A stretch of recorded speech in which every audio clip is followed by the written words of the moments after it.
இந்த மீனவர்கள் தங்காலை மீனவ துறைமுகத்தில் இருந்து கடந்த 4ஆம் திகதி கடலுக்கு மீன்பிடிப்பதற்காக சென்றதாக தெரியவந்துள்ளது. தங்காலையிலிருந்து 320 கடல் மைல் தொலைவில் பயணித்துக் கொண்டிருந்த சந்தர்ப்பத்தில் கடலில் மிதந்து வந்து கொண்டிருந்த போத்தலில் காணப்பட்ட திரவத்தை அவர்கள் அருந்தியதாக கடற்படை தெரிவிக்கின்றது. பின்னர் மற்றொரு மீன்பிடி படகில் வருகை தந்த குழுவினர் குறித்த மீனவர்களின் படகுக்குள் சென்று படகினை கரைக்கு கொண்டு வருவதற்கான நடவடிக்கைகள் முன்னெடுக்கப்பட்டது.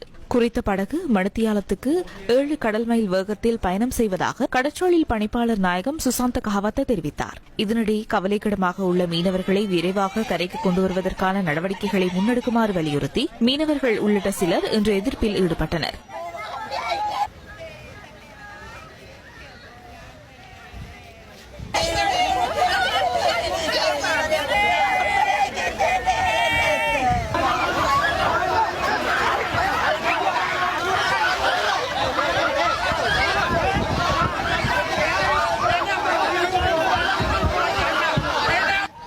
தங்காலை மாத்தறை பிரதான வீதியின் பள்ளிக்குடா பகுதியில் வீதியை மறித்து எதிர்ப்பில் ஈடுபட்டனர்.